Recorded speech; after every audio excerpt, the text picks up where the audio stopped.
What are some ways I can tell or show my mother that I love her? Hi, my name is Martha. I'm a clinical sexologist with a doctorate in human sexuality. And I also have a master's in counseling. I just finished that master's.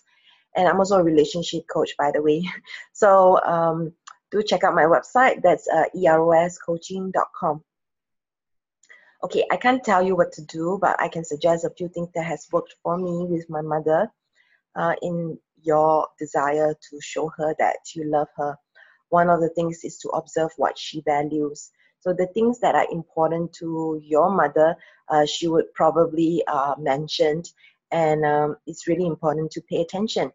So for instance, I know that my mother values going out, doing things, seeing things, and especially eating in restaurants. This was in the past before her cancer got worse.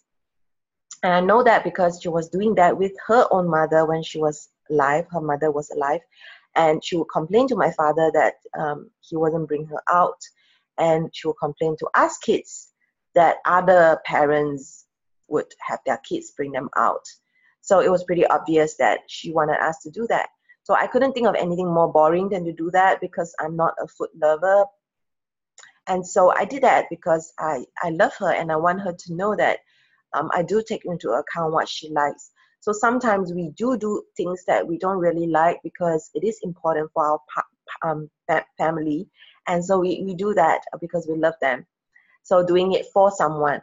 Another thing that is really important is as my mother's cancer got worse, she didn't want to go out to restaurants so much. So I started to bring food back to the home. I started to buy things and bring it back.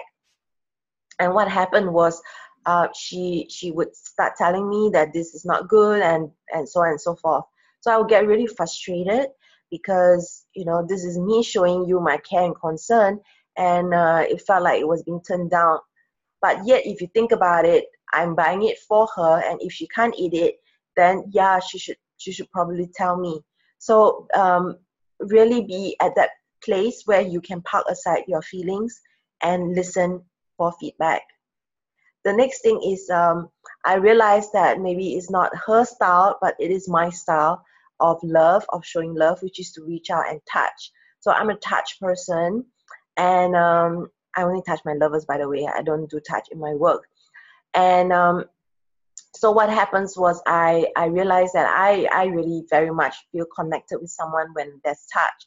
And I wanted to show my love by touching her. So I would start by leaning on her shoulder, by holding her hand, by stroking her arm, by stroking her hair even, by offering to give her a massage. So these are ways that I show that I do care for her by spending time with her, by touching her and, you know, just like comforting her, like putting my hand on her shoulder, things like that. Another thing that you can do, it was super awkward, is you can tell her that you love her. It was really awkward for me because we don't do this growing up, but I felt that it was important for me to do it, even though it's awkward for me, because I don't want to have any regrets in my life that I didn't express my love for my mom. So she would sometimes she would start, you know, when I open up to her and tell her that I love her, she would annoy me by giving me some advice that I didn't want to hear. And so there was once, I'm not perfect, okay? There was once I snapped at her. I said, why can't you just receive my love? I'm just trying to say that I love you. Don't start giving me advice. And I think she did take that into account. So don't think that your parents don't learn. They do learn, and they are adaptable. Maybe some parents more than others. But as kids, I think it's really important. We are not kids anymore, that we are now grown up, that we take responsibility for our own childhood wounds and messages, and we stop blaming and complaining about our parents, and stop holding on to resentment and say, oh, they did that to me, so I'm not going to forgive them.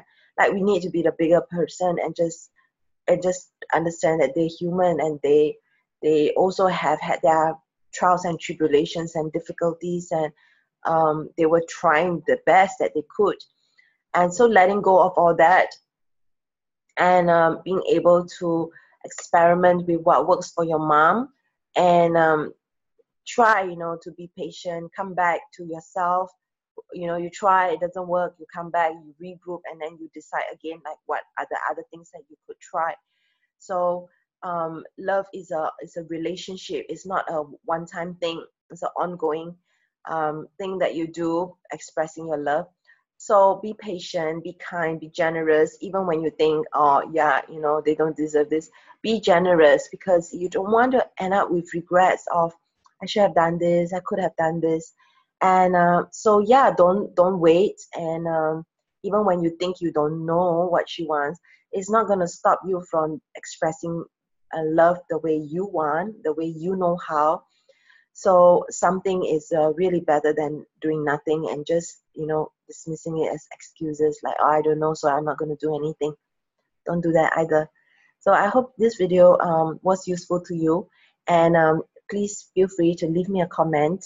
And if you like a video like this one, where I take a question and I answer it in the form of a video, you can drop me an email at ask@eroscoaching.com. And in the meantime, be sure to check out my website. That's eroscoaching.com.